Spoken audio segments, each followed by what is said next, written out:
அஸ்ஸலாமு அலைக்கும் வரஹ்மத்துல்லாஹி வபரகாத்துஹு.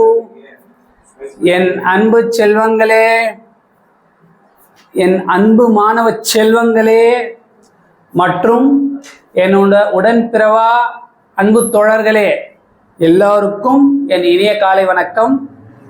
அதனினும் பெரியதொரு சந்தோஷமான ஞாயிற்றுக்கிழமை வணக்கம். ஓகேவா? சரி, என்ன எல்லாரும் ரொம்ப ஆரவரப்போடு ரொம்ப குதூகலமாக சண்டே ஹாலிடே ஜாலிடே கொண்டாடணும் அப்படின்னு இருக்கீங்க. அப்படி இருக்கும் பட்சத்துலேயும் என்னுடைய அந்த மோட்டிவேஷ்னல் அரை மணி நேரம் அந்த வீடியோவை பார்க்கணுன்னு ரொம்ப எதிர்பார்ப்போடு இருக்க உங்களுடைய நம்பிக்கை கெடுக்க விரும்பலை.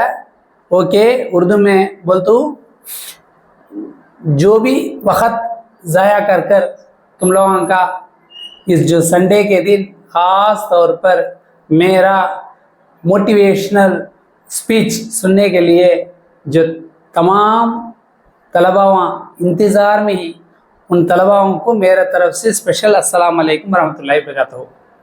ओके, கவனிங்க. வாரந்தோறும் 5 நாட்கள் வகுப்புகளெல்லாம் படிச்சுட்டு ரொம்ப டயர்டாக இருப்பீங்க. ஞாயிற்றுக்கிழமை குதூகலமாக கொண்டாட விருப்பத்துடனும் ஏக்கத்துடனும் உற்சாகத்துடன் இருப்பீங்க. அந்த உற்சாகத்தில் என்னுடைய காணொலியை கேட்குற வாய்ப்பு உங்களுக்கு கிடைச்சிருக்கு. ஓகே, இந்த வாய்ப்பை நீங்கள் நழுவ விடாதீங்க. வாரந்தோறும் என்னுடைய மோட்டிவேஷனை கேளுங்க. சரி, ஓகே. அதிகமாக நான் உங்களுக்கு அறிவுரை சொல்லணும்னு இருக்கேன். பட் காலத்தின் சூழ்நிலை கொடுத்துருக்க அந்த 25 நிமிடம் 35 நிமிடம் சல்லுன்னு போயிடுது. ஓகேவா? அப்படி இருக்க நான் எவ்வளோ உங்களுக்கு செய்தியை ஷேர் பண்ணணுமோ பண்ணுறேன். சரி சார், என்ன சார் சந்தோஷம்னு சொன்னீங்க? சந்தோஷம் நிச்சயமாக சொல்கிறேன். வாழ்க்கையில் ஒரு விதத்தில் ஒரு பானை சோற்றுக்கு ஒரு சோறு பதம்னு சொல்லுவாங்க. எப்படி? நம்மளுடைய தாய்மார்கள் ஒரு பானை சோறு ஏதோ ஒரு இதில் செய்கிறாங்க, குக்கர்லேயோ வேறு எதுலேயோ. பட் அத்தனை சோறை வெந்துச்சான்னு பார்க்க போகிறது கிடையாது. நம்ம அம்மா அப்படிலாம் பார்க்க மாட்டாங்க. ஏதோ ஒரு சோறு, 2 சோறு வெந்துச்சுன்னா ஓகே, வெந்துடும். ஏன்னா அதுதான் உதாரணம். ஆனால் அதே உதாரணம் என்ன, சந்தோஷம் ஒருத்தன் படுறான், நல்லா கவனிங்க. சந்தோஷமாக ஒருத்தன் இருக்கிறான்னா அவன் எந்நேரமும் சந்தோஷமாக இருக்கிறான். அல்ஹம்துலில்லாஹ், அல்லாஹ்வுடைய கிருபையால அவன் எந்நேரமும் சந்தோஷம் இருந்தால் ரொம்ப மிக்க மகிழ்ச்சி. இருப்பினும் என்ன, கடவுள் எல்லாமே 2ஆக கொடுத்துருக்காருங்க. சார் என்ன சார், நம்மளுக்கு கண்ணு 2, காது 2, மூக்கில் துவாரம் 2, வாய் 1 தான். ஓகேவா? அதுக்காக பிரிக்காதீங்க. காது 2, கை 2, கால் 2, என்ன இவ்வளோ என்னத்துக்கு? இதயம் 1 தான். ஆனால் நம்மளுக்கு இருக்கிற சிறுநீரகம் கிட்னி கூட 2 தான். ஓகேவா? சரி சரி சரி, நான் அதிகமாக பசங்களை ஸ்கிப் பண்ண விரும்பலை. நான் ஏன் சொல்ல வரேன்னா 2 எப்படி? ஆமாம், நல்லதுன்னு ஒன்று நடந்தால் கெட்டதுன்னு கண்டிப்பாக நடக்கும். அப்படி தானம்மா? அதே மாதிரி தான் எல்லாமே வாழ்க்கையில். ஒருத்தர் சந்தோஷமாக இருக்கான்னு சொல்லி நம்ம பொறாமப்படக்கூடாது. क्या देखो माँ, दुनिया में जो कुछ भी है सब कुछ दो. ओकेवा? अच्छाई है, उसका ஆப்போசிட் புராய். ஓகே, எல்லாமே 2. சரி, நம்ம எல்லாமே 2 சொல்கிறோம். ஓகே, எல்லாரும் தெரிஞ்ச விஷயம்தான். பட் சந்தோஷம் மட்டும் ஏன் சார் அதுக்கு ஏற்ற மாதிரி துக்கம் வருத்தம்லாம் வருது அப்படின்னா, அப்படி இருந்தால் தான்ப்பா நீங்கள்லாம் இறைவனை பிரார்த்திப்பீங்க, கடவுளை நினைப்பீங்க. உண்மை தானே? ஏதோ ஒரு விதத்தில் உங்களுக்கு சொர்க்கம் அதே மாதிரி நரகமும் இறைவன் படித்ததுனால தான் நாம் பயத்தோட உலகத்தில் நடுமாறுறோம். கரெக்டா? நிச்சயமா சொர்க்கம் வெறும் சொர்க்கம் தான் அப்படின்னு சொல்லியிருந்தா என்ன ஆயிருக்கும்? அவன் விஷயத்துக்கு தப்பு தண்டாத ரொம்ப அதிகமாக பண்ணியிருப்பான். சரி, இப்போ சந்தோஷம் அப்படின்னு ஒரு அரசன்னா ஒரு பேலஸ், ராஜா पैलेस का क्या एक सरदार, आई मीन ராஜா कहने जाको ராஜா அதாவது பேலஸ்ல அரசன் வந்து கேட்குறான் யாரு முனிவர்கிட்ட. முனிவர்னா போயட்டர், நீ எதெல்லாம் நினச்சிக்க ஒரு டவுட்ல, ஐயா எனக்கு வந்து சந்தோஷமே இல்லைங்க. என்ன சந்தோஷம்னா எப்படி இருக்கணும்? யாரு? பெரிய அரண்மனைக்கு ராஜா சந்தோஷத்தை பத்தி சொல்லுங்கன்னு சொல்லி அந்த ஒரு கேள்வியை முனிவர்கிட்ட கேட்டாராம். சந்தோஷம்னா அதுக்கு முனிவர்னு சொல்றத விட ஒரு கற்பனையா தெய்வத்துக்கிட்டே கேட்குற மாதிரி வச்சுக்கிங்களேன். அப்போ சொல்றாங்க, திருப்பூர் என்ற ஒரு ஊருக்கு போயிட்டு 10 மைல் தொலைவில் ஒத்தையடி பாதை, ஓகே, சிங்கிள் ரோட். அந்த ஒத்தையடி பாதையில போயிட்டு அவ்வளவு தூரம் போ, அங்க ஒருத்தன் கோமணம் கட்டிக்கிட்டு, என்னது கோமணம், கிழிஞ்ச கோமணம், அதுவும் வந்து எப்படி நல்ல கோமணம், கிழிஞ்ச கோமணத்தை கட்டிக்கிட்டு ஏர் நடுவர விவசாயி வேலை பார்த்துனுப்பான். அவன்கிட்ட போய் கேளு சந்தோஷம்னா அவன் உனக்கு பதில் சொல்லுவான். இந்த அரசருக்கு ஒரே வியப்பு, என்னடா இது, சந்தோஷத்துக்கு நான் அவ்வளோ கஷ்டப்படணுமா? उर्दू में சொல்றேன் பாருங்க, खुशी का तो क्या कर बोल को खुदा के पास एक मिसाल के पास पूछे कर बोल को एक वो भी कौन है? राजा, सरदार मीन्स लीडर नहीं, उससे भी क्या हमारा पैलेस में राजा, उन्हें आपको एकाएक क्या करे, ऐसा वहाँ आए सो कैसा भी रख लिया तुम्हें अमिचर, वो कौन है कि वहाँ पूछा करते ऐसा, जो हमें मैं खुशी से रहना चाहता हूँ, वो खुशी किस में मिलेगा करके एक सवाल दिया. उसे उन्हें बोला कहते हैं खुशी किस में मिलेगा, तो मैं एक जना ने वो उसके जाकर देख, तिरुपुर करके एक गांव है, वहाँ गांव में 10 माइल दूर सिंगल रोड, क्या वो रोड के सिंगल रोड में एज ऑफ द रोड में एक जना खेती बाड़ी में क्या लोंगट, फटिया हुआ लोंगट, कैसा फटको है लोंगट, वो लोंगट पहन लो को वहां रंगा एक उम्र वाला, उसके पास जाको खुशी कैसा रहना, क्या उसका फॉर्मूला पूछ ले. எப்படிமா சந்தோஷம்.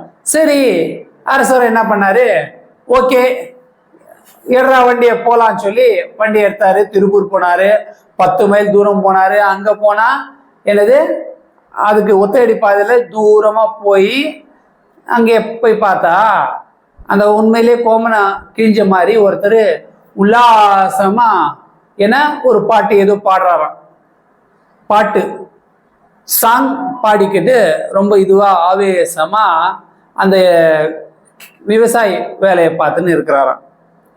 உடனே இவரு, ஐயா உங்களை தான் சொல்றாரு. அவர் சந்தோஷமா, என்னையா உங்களுக்கு கேட்குற கேள்வி இல்லை, சந்தோஷம்னா என்ன உங்கள்கிட்ட கேட்டால் விடை கிடைக்கும்னு சொல்லி எனக்கு முனிவர் சொன்னார், நான் சந்தோஷத்தை பற்றி தெரிஞ்சுக்கணும்னு வந்திருக்கேன். சந்தோஷமா, அவ்வளோதானே, சந்தோஷம் சந்தோஷம் சொல்லி ஒரு சாங்கே அவன் பாடிட்டானா. சரியா என்னையா பண்ண போறேன்னா, வாங்க வீட்டுக்கு போய் பார்க்கலாம் சொல்லி வீட்டை கூப்பிட்டுன்னு போறாராம். யார? பெரியவர். ஓகே, பெரியவர், சாரி பெரியவர். அந்த இவரு யாரு? அரண்மனைக்கு சொந்தக்காரர் ராஜா. ராஜாவை கூப்பிட்டுக்கிட்டு, கிங் ஆஃப் த பேலஸ், அவரை கூப்பிட்டுக்கிட்டு போறாரு. ஓகேவா? உருதுல சொல்றேன் பாருங்க. அவர் என்ன, அந்த राजा क्या करे माँ, सवारी निकल को सवारी कहाँ तक, तिरुपुर उंगल के 10 मील उंगल के, वो लंगट पहन लगा सो उम्र वाला गया पास देख लेगा तो फटिया लंगट पहन लगे थे, पीछे गलीस पड़ गया है, वो लंगट पहन लगा, उसका ने जाको ऐसा है ना, दबा तो क्या बा जॉब, क्या भी नहीं, खुशी हैप्पी का तो क्या, कैसा रहना, कैसा रहता हैप्पी, उन्हें गाना गाना शुरू कर लिया, हैप्पी हैप्पी कर को। ओके, सीधा क्या हुआ, चलो मेरा घर को चलो, तुम ना दिखा तू करो बोल को बुला लग गया। நாலு அந்த ராஜா கூட 4 பேர் வந்தாங்க. அவனை கூப்பிட்டுக்கிட்டு நேராக வந்து அரண்மனையிலேருந்து இவன் வீடு, குடிசை வீடு. அங்க பொத்தல், ஏன்னா தண்ணி விழுந்தா எல்லாம் உள்ளதான் விழும், அந்த மாதிரி குடிசை இருக்கு. அங்க போகும்போது பால்கனி இல்லை, இது போற வழியிலேயே என்ன முதியோர்கள் 2 பேர் ஏன்னா ஏதோ ஒன்று இது பண்ணிட்டு இருக்காங்க, வேலை செஞ்சு, சின்ன வேலைன்னா வேலை இல்லை, பருப்பு இது அதுன்னு சொல்லி பிரிச்சு அந்த இது வைக்கிறது. என்னடா இது, அதோ பாருங்க ராஜா, இது 2 பேர் இருக்காங்க பாருங்க, யார் தெரியுமா, இவங்க தான். யாரு இவங்க, கடன், இவங்க பெத்த கடன். ஓகேவா, நான் 4 ரூபாய் சம்பாதிக்கிறேன், அதில் 1 ரூபாய் இவங்களுக்கு தான். அப்பா அம்மா என்னை பெத்து வளர்த்து என்னை இத்தனை இதுவா கண்ணும் கருத்துமா பார்த்துக்கிட்டாங்க இல்லையா, அதுக்காக நான் வந்து இவங்களுக்கு 1 ரூபாய் செலவழிக்கிறேன். ஓகே அப்படின்னு புரிஞ்சுட்டாராம். அதுக்கப்புறமா அப்படியே அந்த பக்கமா போய் பார்த்தா ஒரு இவங்களுக்கு அக்கா ஒருத்தர் 2 குழந்தைங்களை வச்சுக்கிட்டு இது பண்ணிக்கின்னு பேன் பார்த்துக்கின்னு ஒருத்தரை விளையாட்டு காமிச்சின்னு இருக்காங்களாம். அவங்க விதவை. அதுக்கு அதோ பாருங்க அங்க நிக்கிறாங்களே, அவ என் அக்கா வந்து விதவை. ஏன்னா சொல்ல போனா என் அக்காவுக்கு அவ புருஷன்தான் வந்து உட்கார வச்சு சோறு போடணும், எல்லாமே இது பண்ணணும். பட் என்னுடைய அக்காவுக்கு ஹஸ்பண்ட் இல்லை, இறந்துட்டதுனால அவங்களுக்கு 2 பசங்க, இவங்களை நான் தான் வந்து வளர்த்துக்கிறேன். சோ இது தர்மம், ஏன்னா அவன் புருஷன் பண்ணால் அது கடமை, எனக்கு தர்மம். சோ 2வது 1 ரூபாவை அப்பா அம்மாவுக்கு கொடுத்த 1 ரூபானா இவங்களுக்கு 1 ரூபா நான் செலவு பண்றேன். அப்படியா, ரொம்ப அதோ பாருங்க வருது பாருங்க என்னுடைய கடமை. என்னடா இதுனா கடமை, அதாவது என்னை நம்பி வந்தவ என்னை வந்து கருத்தா பாதுகாப்பா, அதை வந்து அதுக்காக நான் எவ்வளவு பண்றேன், 1 ரூபாய் அதுக்காக செலவு பண்றேன். அப்படியா, 3 ரூபாய் செலவாயிடுச்சு, 4 ரூபாய்ல 3 ரூபா. அதோ பாருங்க படிக்கிறான்ல ஒருத்தன் உட்காந்துக்கிற பையன், அவன் தாங்க 4வது 1 ரூபாய்க்கு உரியவன். என்னடா இது, அவன் சேமிப்பு, அதான் என்னுடைய சேவிங்கு.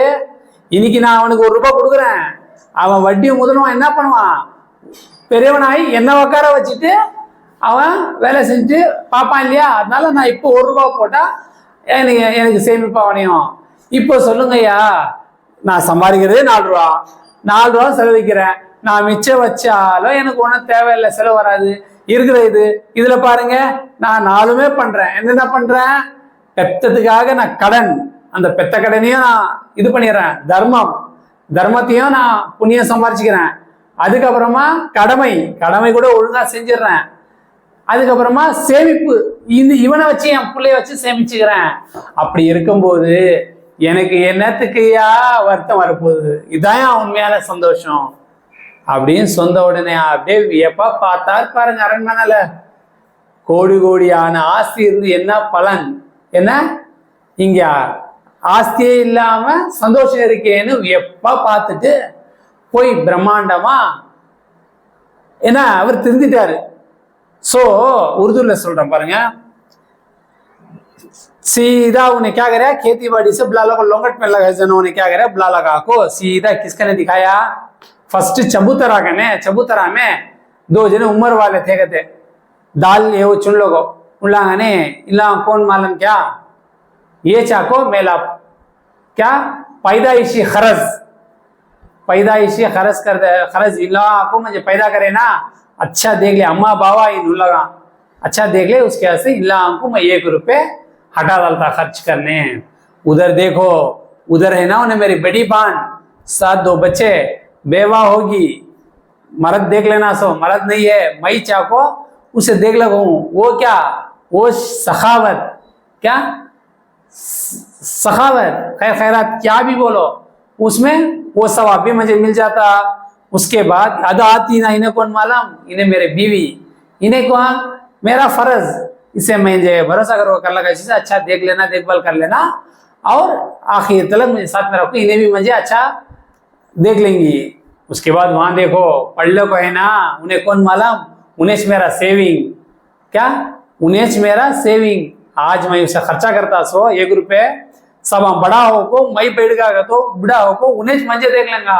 सो अब बोलो राजा, सब कुछ मैं 4 भी कर डाल तू, अम्मा बाबा का खर्च भी अदा करा तू, बहन को सदका का हिसाब से ज़कात सदका का ऐसा नहीं है, वो भी कर डालता। उसके बाद बीवी को फर्ज भी अदा कर डालता, मेरे बच्चा को सेविंग कर को क्या करता, मैं अकाउंट में सेविंग सका बच्चा को भी खर्चा कर लेता। अब बोलो इतना भी मैं खर्चा करता तो आता सो 4 रुपये खर्चा होता, अब मुझे क्या है कर को बोल डाले।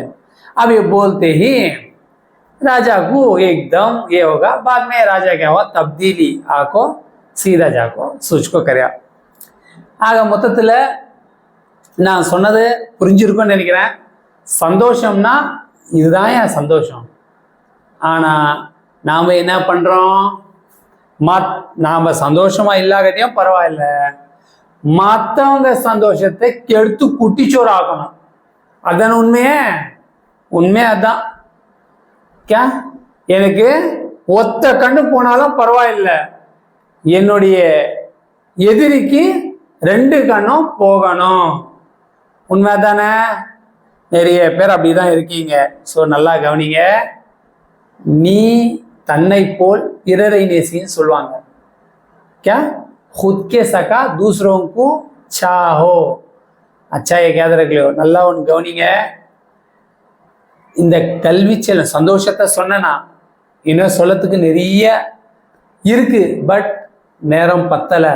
நேரம் பத்தாத நேரத்தில் நான் எவ்வளோ முடியுமோ ஒரு சில விஷயத்தை தான் நான் உங்களுக்கு சொல்லியிருக்கேன்। பட் இந்த ஒரு வாய்ப்பு நீங்கள் ஏற்படுத்தி கொடுத்த உங்களுக்கும் சரி, வாய்ப்பை ஏற்படுத்தி என்னுடைய முழு காணொலியை ஸ்கிப் பண்ணாமல் கண்காணித்த மாணவர்களுக்கும் சரி, எல்லோருக்கும் ஒரு சல்யூட்। சரி, நான் இது சொன்னேன், ஓகே அல்ஹம்துலில்லாஹ்। நல்லா கவனிங்க, பசங்கள்கிட்ட சந்தோஷம் எப்படின்னா, மற்றவங்களை என்ன பண்ணக்கூடாது, தன்னை போல் பிரிச்சு நீங்கள் அது எப்படிப்பட்டவனா இருக்கட்டுங்க, முதல்ல ஒன்று தெரிஞ்சுக்கிங்க, ஆக்கப்பூர்வமான உண்மை என்ன தெரியுமா, ஒரு மாட்டுக்கு ஒரு சூடு।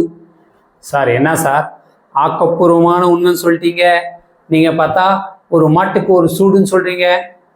ஆமாங்க, ஒரு மாட்டுக்கு ஒரு சூடு வச்சா என்ன ஆகும் சொல்லுங்க, அந்த மாடு மறுபடியும் சூடு வைப்பாங்களா? சும்மா சூடு இல்லை, நீ எப்படியோ நீ வந்தாலே அப்படியே சூடு தான் வைக்கிறாங்கன்னு சொல்லி நினச்சிக்கோ, அந்த ஒரு இதில் அலாட்டில் இருக்கணும், ஓகேவா?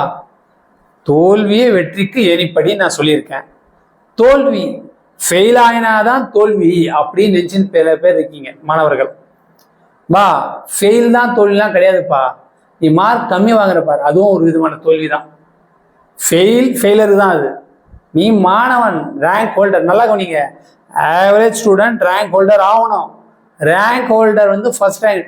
நான் இப்போவும் சொல்கிறேன், கற்றது கையளவு, கல்லாதது உலகளவு। நல்லா கவனிங்க, கற்றது கையளவு, கல்லாதது உலகளவு। सो सीखे सो हाथ का मुट्ठी का उतना बराबरी, हमें नहीं सीखे सो दुनिया उतना है, ஓகேவா? எந்த ஒரு இதுவும் நம்ம அடிக்கடி நான் சொல்லுவேன், நம்மளுக்கு 6th சென்ஸ் ஏன் கொடுத்துருக்கான் கடவுள், 6 அறிவு படித்த மனிதன் சொல்றாங்க। எப்படி 6 அறிவு? ஏங்க மிருகத்துக்கும் நம்மளுக்கும் என்னங்க வித்தியாசம்? நான் தெரியாம தான் கேட்குறேன், மாணவர்களை மட்டும் இல்லை, பெரும்பாலான இந்த இழிவு வேலை செய்கிற அத்தனை பேரையும் கேட்குறேன், ஏன்னா சோம்பேறின்ற பேர் உங்களுக்கு வேணுமா? வேணாங்க। நல்லா கவனிங்க, இன்னைக்கு நீ எதனா செய்ய முடிக்கணும்னு நினச்சா செய்ய என்ன முடிந்தால் முயற்சி செய், முடியாவிட்டால் பயிற்சி செய். எப்படி? முடிந்தால் முயற்சி செய், முடியாவிட்டால் பயிற்சி செய். அதுதாங்க. அதுக்காக முடியவே இல்லைன்னு சொல்லி வாதாடுறதுல எந்த விதமான பிரயோஜனமும் கிடையாது. ஓகேவா? எனக்கு தெரிஞ்சு இந்த காணொலி எத்தனை பேர் பார்க்குறீங்க, எத்தனை பேர் ரசிக்கிறீங்கன்னு தெரியாது. ஆனால் எனக்கே தெரியுது இன்னைக்கு சொன்னது நான் ஒரு அட்ராக்டிவே இல்லாமல் சொல்கிறேன். ஏன்னா எனக்கும் சில வேலை விஷயமா ஒர்க்லோடு இருக்குது. இருப்பினும் அதை ஒதுக்கி என் யூடியூப் சப்ஸ்கிரைபர் மாணவர்களுக்கும் அனைத்து விதமான பெரியோர்களுக்கும் நான் என்னால் இயன்ற அளவு ஒரு சில வார்த்தையாவது பேசணும்னு சொல்லி முயற்சி எடுத்து பேசுகிறேன். ஓகேவா? ஒரு திருக்குறள் இருக்குங்க, ஒரு திருக்குறள். அடக்கம் அமரருள் உய்க்கும், அடங்காமை ஆர், நல்லா கவனிங்க, அடக்கம் அமரருள் உய்க்கும், அடங்காமை ஆறிருள் உய்த்து விடும். அப்படின்னா என்ன? அடக்கம் அப்படின்னா என்னங்க? அடக்கம், ஐயோ அதெல்லாம் சொல்லவே சொல்லாதீங்க சார், அடக்கம்னா நம்மள்ட்ட இல்லைன்னு சொல்லுவீங்க. அப்படிலாம் கிடையாது. அடக்கம்னா என்ன? உன்னை விட ஒரு நாள் பெரியவனா இருந்தாலும் சரி, நல்லா கவனிங்க, உன்னை விட 10 வருஷம் 10 மாசம் 10 நாள்லாம் சொல்லலை, ஒரு நாள் 1 மணி நேரம் அவன் முன்ன பிறந்தவனா இருந்தா அவனுக்கு முன்னாடி நீ அடக்கத்தோடு இரு. ஓகேவா? அடக்கம் எப்படி? அமரருள் உய்க்கும். அது விரிவாக சொல்லலாம், அழகாக சொல்லலாம். பட் காலத்தின் கட்டாயத்தின் சூழ்நிலையின் காரணமாக நான் எவ்வளவு முடியுமோ அவ்வளோ சுருக்கி இருக்கேன். ஓகேவா? எனினும் நல்லா கவனிங்க, ஒரு அடக்கம் எவங்கிட்ட, அடக்கம் அதுக்கும் ஒழுக்கம் அதுக்கும் நிச்சயமா வேறுபாடு இருக்கு. ஒழுக்கம்னா டிசிப்ளின், ஒழுக்கம் இருக்கா? ஏங்க நல்லா கவனிங்க, ஒரு உதாரணம் சொல்றேன். ஒரு 5 ஸ்டார் ஹோட்டலுக்கு என்ன விவசாயி பையன் விவசாயே போனா என்ன எப்படி இருக்கும்? சார் நீங்க என்ன கேவலமா பேசுறீங்கன்னா, சாரி மீடியாஸ், நான் கேவலமா பேசல, நான் பேசுறதுக்கு ஒரு அர்த்தம் இருக்கு. ஒரு 5 ஸ்டார் ஹோட்டலுக்கு ஒரு யாரு சொல்லுங்க, ஒன்றும் இல்லை, விவசாயினா சும்மா கிடையாதுங்க. அந்த விவசாயி உழைச்சி என்ன ஏர் தழுவுதல் வேலைலாம் முடிச்ச பிறகு அந்த வர அரிசியை தான் என்ன கொள்முதல் பண்ணி நாம் சாப்பிட்டு இருக்கோம். ஏன்னா அவங்களுக்கு ஒரு சல்யூட். என்ன விவசாயி, அப்பேற்பட்ட விவசாயி அங்கே போய் சாப்பிட்டா, ஏன்னா டிசிப்ளின்னா அவங்களுக்கு அவ்வளோதான் தெரியும், அங்கெல்லாம் போய் பழக்கம் இல்லை. கரெக்டா? இதே அப்படியே கொஞ்சம் நேர்மாறா சொல்லுங்க, ஒரு விவசாயி என்ன விவசாயி சாப்பிடக்கூடிய இடத்துல கூழ் கஞ்சி குடிக்கீரை அந்த ஒரு கொட்டாங்குச்சி என்ன இருக்கோ அதை இதை வச்சுட்டு அந்த 5 ஸ்டார் ஹோட்டல்ல சாப்பிட்ற பெரிய பணக்காரனை கூப்பிட்டு சாப்பிடுனாலும் அதுவும் அர்த்தமற்றது. ஏன்னு கேளுங்க, மேட்சிங் இல்லை தான். பட் இது இடம் பொருள் ஏவல் அதுக்கு ஏற்றாற்போல் இல்லை. ஓகேவா? இந்த மாதிரி இருக்கும் பட்சத்தில் நாம் ஒழுக்கம் எப்படி வரணும்க்கா, நாம் ஸ்கூலுன்னு ஏன் வராங்க? முதல் நல்லா கவனிங்க, வாழ்க்கையில் அப்பா அம்மா தான் உங்களுக்கு என்னதான் கற்றுக் கொடுத்தாலும் அப்பா அம்மா இதுதான் நிலா இப்படி தான் சொல்லி தருவாங்க. பட் மீதி அத்தனையும் ஒழுக்கத்தில் இருக்கிறதெல்லாம் கல்வி, என்னது எஜுகேஷன் ஸ்கூலில் தான் சொல்லி தருவாங்க. ஆனால் அப்பேற்பட்ட ஸ்கூலில் என்னதான் சொல்லி தந்தாலும் நீ கெடுதலாக இருந்து ஒரு சிலர், நான் நிறைய பேரை சொல்லல மாணவர்களே, ஒரு சிலர் அந்த ஒழுக்கத்தை கெட்டு குட்டிச்சோராக்கி இன்னைக்கு ஒழுக்கத்தால் நான் உன்னை சொன்னப்பார், நீ ஒருத்தந்தான் அந்த ஸ்கூல்லையே டோட்டல் ஸ்ட்ரென்த்து எவ்வளோ பேர் இருக்காம தெரியுமா? மொத்தம் எனக்கு தெரிஞ்சு 1000 பேர் இருக்கிற அந்த ஸ்ட்ரென்த்தில் ஒரே ஒருத்தன், நல்லா கவனிங்க, ஒரு பானை சோற்றுக்கு ஒரு சோறு பதம் சொன்ன மாதிரி இவன் ஒருத்தன் பண்ற தப்பால என்ன ஆகுது சொல்லுங்க? பேர் என்ன? அது ஒழுக்கம். என்ன அப்படி ஒழுக்கம்? டிசிப்ளின். நல்லா கற்று தராங்க, நீட்டாக வரணும், நெயில் கட் பண்ணணும், இதெல்லாம் யூனிஃபார்மிட்டியே பண்ணணும். ஓகேவா? தலை சீவணும், என்ன தலைக்கு எண்ணெய் வைக்கணும், புரியுதுங்களா?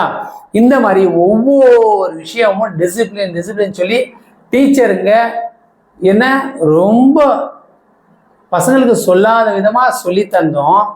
அதில் ஒருத்தன் உண்மையிலே ஒருத்தன் தான் அவன் வந்து கெடுதல் வேலை செய்கிறவனா இருப்பான். அவனால் ஸ்கூல் பேர் ஐயா அந்த ஸ்கூலா அவன் அந்த மாதிரி. ஸோ சொல்கிறதுக்கும் ஒரு தராதக என்னது சொல்கிறதுக்கும் ஒரு வேர்ட் எக்ஸாக்டாக இருக்கணும். ஏன்னா ஆசிரியர் மேலே டீச்சர் மேலே அதெல்லாம் கிடையாதுங்க. நீ உன்னை வந்து நீ திருத்திக்கணும். ஓகேவா? ஆசிரியர் சொல்கிறாங்களா, எந்த ஆசிரியர்னா நீ வரும்போது இப்படி வா, என்ன நீ யூனிஃபார்ம் இல்லை கலர் ட்ரெஸ்ஸில் வந்தாலும் பரவாயில்ல, என்ன நீ உனக்கு அந்த ரூல்ஸ் இது பண்ணி சொல்கிறாங்களா? இல்லை. அப்படி இருக்கச்ச நீங்கள் என்ன பண்ணுறீங்க, அதை அட்வான்டேஜாக எடுத்துக்கிட்டு ஒன்று என்றைக்கோ ஒரு நாள் ஸ்கூலில் எக்ஸ்கியூஸ் கொடுத்துருப்பாங்க டீச்சர், அதே ஒரு காரணம் காட்டி கடைசி வரைக்கும் நீங்கள் என்ன பண்ணுறீங்க, கொஞ்சம் கூட நீங்கள் வந்து எனது பாரபட்சம் பார்க்காம என்ன ஸ்கூல் பேரை கெடுக்கணும்னு சொல்லி நீங்கள் செய்கிற தப்பெல்லாம் ஸ்கூல் பேருக்கு வந்து கெடுதலாக வர்றதை நீங்கள் வந்து விரும்புகிறீங்களா? நான் மொத்தத்தில் சரி ஸ்கூல் விரும்புகிறாங்களா இல்லையா, ஸ்கூலில் நீ விரும்புறியா நான் கேட்க விரும்பல. முதல்ல நீ திருந்து மாணவன் அதுக்கு அர்த்தத்தை புரிஞ்சுக்கோ. அதுக்கு அர்த்தம் நான் இன்னொரு வகுப்பு கிடைச்சா கண்டிப்பாக சொல்கிறேன். மாணவன்னா எப்படி இருக்கணும், எப்படி இருப்பீங்க, எப்படி இருந்தோம் அப்படின்னு சொல்கிறேன். ஏன்னா ஃப்ளாஷ்பேக்லாம் சொன்னால் உங்களுக்கு ரொம்ப ருசியாக இருக்கும், பசி எடுக்கும். ஆனால் என்ன இருக்காது, கேட்டதற்கு நல்லா இருந்தாலும் சும்மா மனசு ஏற்றுக்காது. உண்மை அதுதான். சரி, உருது பசங்களுக்கு நான் உருது தமிழாக்கம் ஒரு உருது டிரான்ஸ்லேட் கூட பண்ண முடியலை. இருந்தாலும் தமிழ் லெட்டர்ஸ் எழுதி சொல்கிறத வேணால் நம்ம உருதுல கிளியராக சொல்லலாம். இது புரிஞ்சிருப்பீங்கன்னு நினைக்கிறேன். எனிவே என்னுடைய இந்த உரை சற்று மாறுதலாக இருந்தாலும் நிச்சயமாக பல பேருடைய வாழ்வில் மாற்றங்களை உருவாக்கும் என்ற ஒரு தன்னம்பிக்கையுடன் நான் என்னுடைய உரையை இந்த சொற்களை இனிதே முடிக்க நான் ஆசைப்படுகிறேன். ஏன்னு கேளுங்க, நான் தான் சொல்றேனே, பசங்களுக்கு வந்து அறிவுரை சொன்னால் ரொம்ப ரொம்ப ரொம்ப விஷயம் வந்து ரொம்ப இதுவாகிடும். ஸோ அறிவுரை வேண்டாம். ஓகேவா? நல்லா கவனிங்க. நான் ஒரு முறை சொன்னதான் உங்களுக்கு, சோம்பலும் செயல் இழந்த நிலையும் கோழைகளுக்கே உரியது, அவை உமக்கு வேண்டாம். பலவீனங்களை தூக்கி எறிந்து வாழ்க்கை போராட்டத்திற்கு ஆயுத்தமாகு. துக்கங்கள் ஏற்படுவது விதியென்று கருதி அடிபணிகிறவன் பாவம் செய்கிறான். எதிர்ப்பை கண்டு அடிபணியாதே, போராட கற்றுக்கொள். ஓடி ஒளிந்து கொள்வது பிரச்சனைகளுக்கு தீர்வாகாது. எது வந்தாலும் முனைப்போடு எதிர்கொள். உன் பெற்றோர், ஆசிரியர், மூத்தோர்களை மதித்து யாவரிடமும் பணிவன்புடன் நடந்து கொள். இந்நாட்டின்